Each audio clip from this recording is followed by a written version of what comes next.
ஆத்ம நண்பர்கள் அனைவருக்கும் அன்பான வணக்கம்.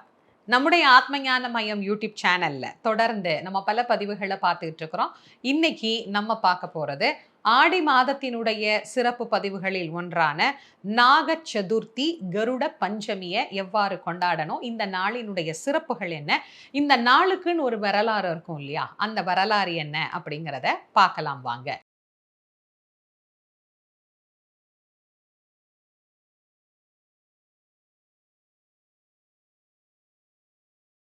இந்த ஆண்டு நமக்கு ஆடி பூரம், நாக சதுர்த்தி இது 2ம் ஒன்றாகவே தான் நமக்கு அமைந்திருக்கிறது. அடுத்த நாள் நமக்கு 29ஆம் தேதி அன்று நமக்கு கருட பஞ்சமி அப்படிங்கிற நாள் அமைந்திருக்கு. ஆக 28ம் விசேஷம், 29ம் நமக்கு விசேஷமான நாட்கள்.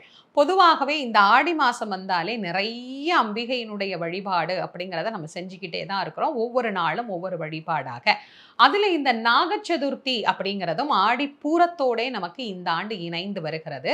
இந்த நாக சதுர்த்தி அப்படிங்கிறது எவ்வளவு சிறப்புக்குரிய நாள். நிறைய ஆண்டுகள் இத பத்தி நம்ம நிறையவே பேசிட்டோம். ஆனாலும் நிறைய பேருக்கு இந்த நாளைக்கு ஒரு கதை இருக்கு. ஒரு வரலாறு இருக்கு. அது நான் ஆரம்ப காலத்துல சொல்லியிருந்தேன். அதுக்கப்புறம் நிறைய பேர் வந்து அந்த பழைய பதிவுகள கேட்கிறதே இல்ல. இப்ப சில பேர் இந்த நாளுக்கான வரலாறுன்னு ஏதாவது இருக்கா அப்படின்னு கேட்குறாங்க. அதனால இந்த நாளுக்கான ஒரு புராண வரலாற்றை நான் ஏற்கனவே விரிவாக சொல்லியிருந்தாலும் இப்ப நான் சுருக்கமா அதை உங்களுக்கு சொல்றேன். கத்ரு, வினதை அப்படின்னு 2 பேரும் சகோதரிகள். இந்த 2 பேரும் ரொம்ப ஒற்றுமையா தான் வாழ்ந்துட்டு இருந்தாங்க. ஒரு கட்டத்துல அவங்க 2 பேருக்கும் ஒரு பயங்கரமான சண்டை. அதுல யாரு தோத்து போனாலும் அவங்க அடிமையா இருக்கணும் அப்படிங்கிற ஒரு நிபந்தனையோடு அது நடக்குது. அது ஒரு பெரிய வரலாறு. நான் உங்களுக்கு சுருக்கமா சொல்றேன். அதுல வினதை என்ன செய்றா, தோத்து போயிடுறா. தோத்து போனா அவள் மட்டும் அடிமை அல்ல. அவளுடைய பிள்ளைகள் எல்லாருமே அடிமை, வம்சமே அடிமை அப்படிங்கிற நிலைக்கு இப்ப ஆளாய் போச்சு. குழந்தைகளும் வளர்கிறார்கள். வினதைக்கு அருணன், கருடன் அப்படின்னு 2 புதல்வர்கள். அருணன் யாரு அப்படின்னா சூரியனுடைய சாரதி, தேரோட்டி. கருடன் யாரு அப்படின்னா பெருமாளுக்கு வாகனமா இருக்கிறவர். இவங்கள உங்களுக்கு நல்லாவே தெரிஞ்சிருக்கும்.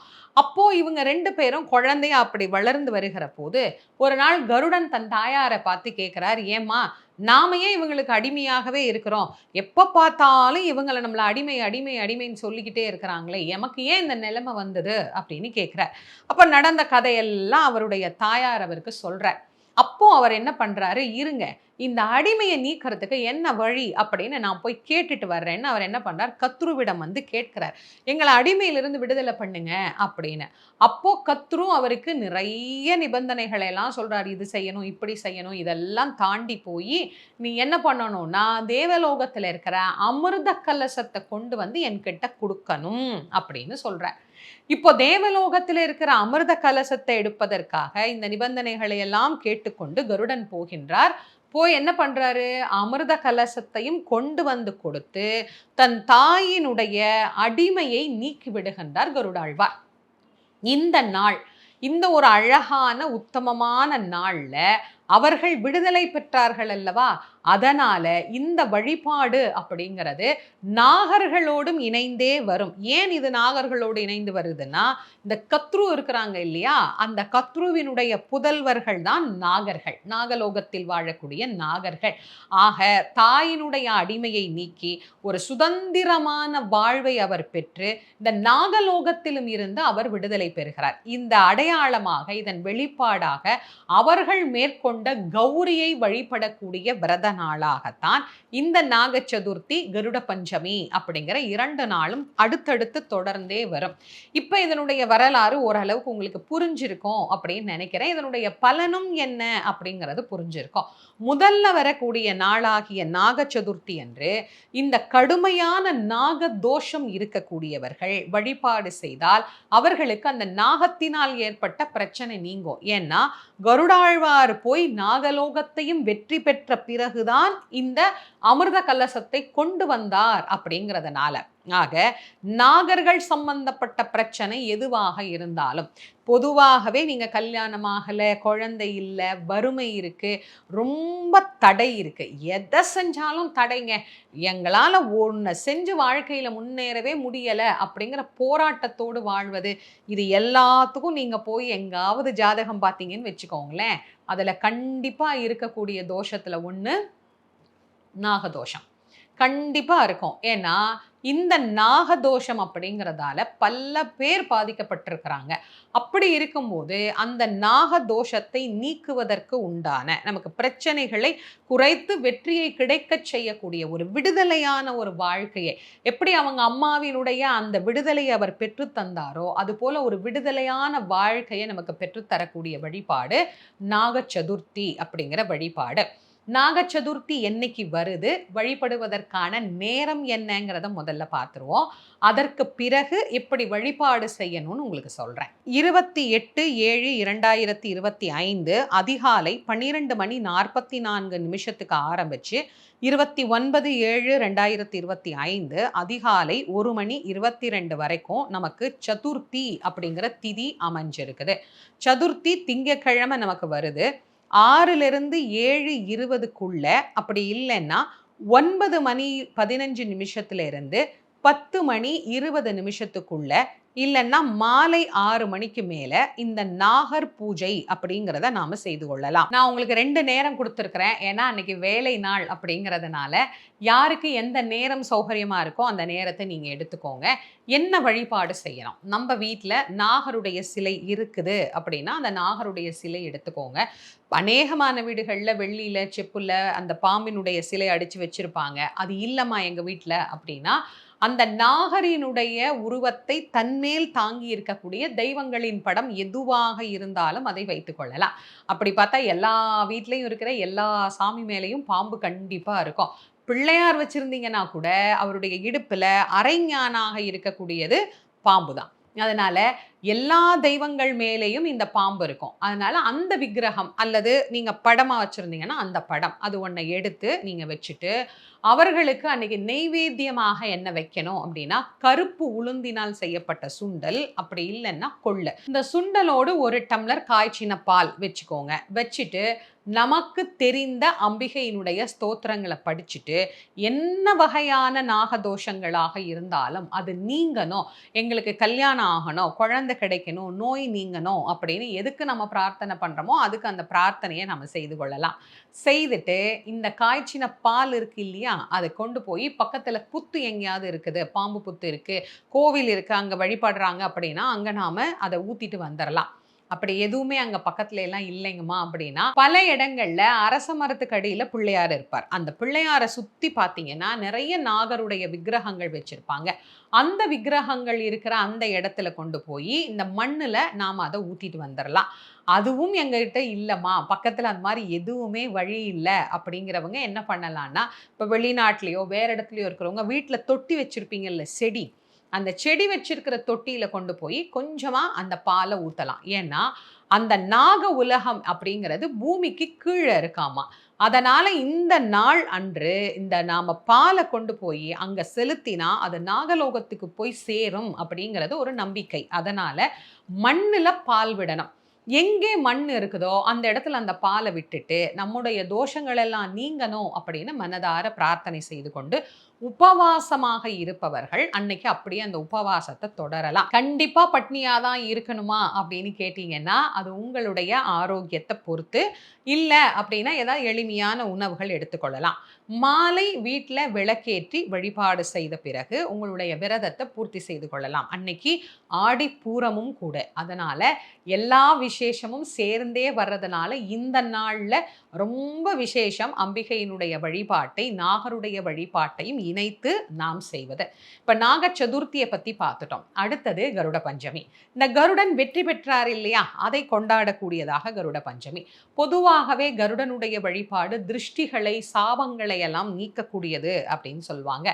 கடுமையான கண் திருஷ்டிங்க, என்ன செஞ்சாலும் சரியாகலை அப்படின்னா கருடாழ்வாரை வழிபட்டு பாருங்க, நிச்சயமாக அந்த கண் திருஷ்டி அப்படிங்கிறது நீங்கிவிடும்.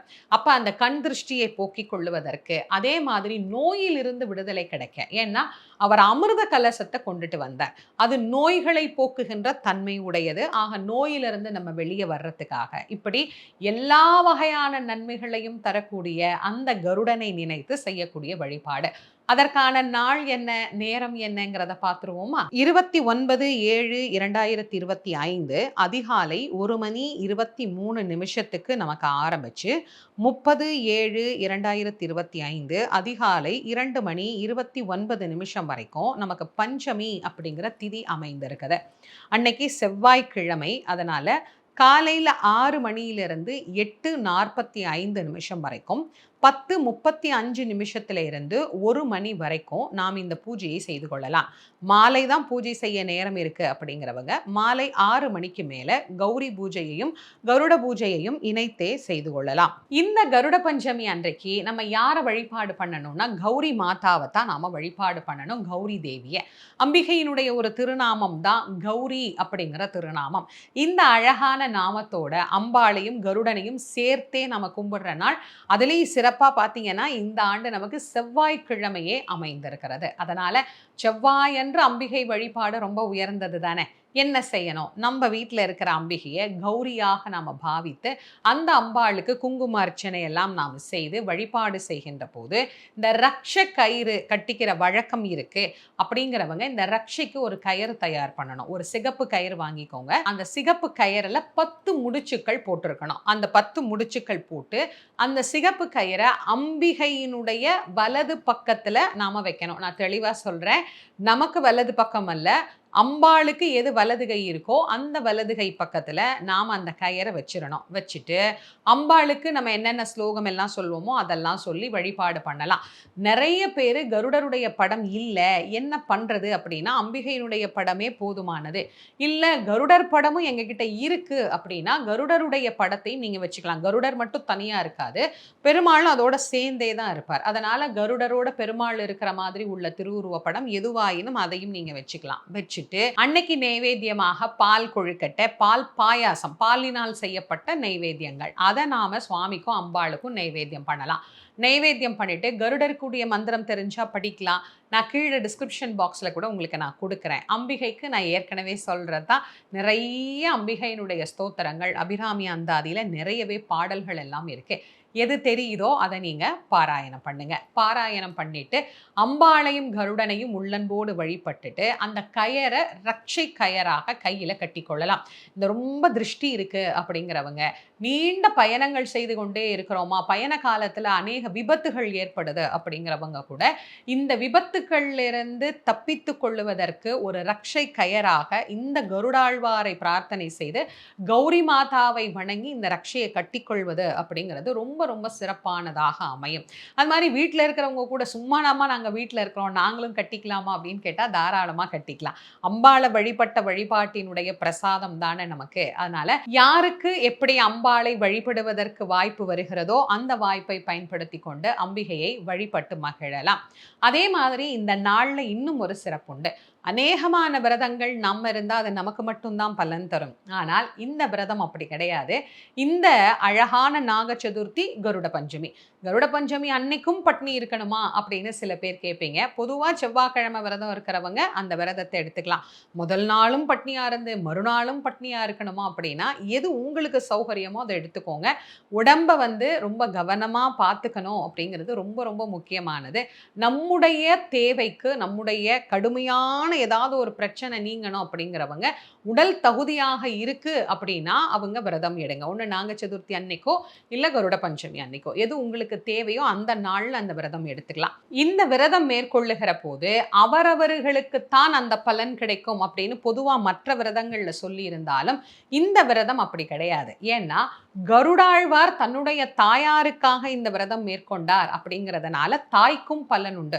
தன் பிள்ளை நலன் பெற வேண்டும் அப்படின்னு அவள் கௌரி மாதாவை வேண்டியதனால் பிள்ளைகளுக்கும் பலன் உண்டு. அதனால அம்மாவுக்காக பிள்ளைகளும் பிள்ளைகளுக்காக அம்மாவும் பலன் சேர்க்கக்கூடிய ஒரு நாள்.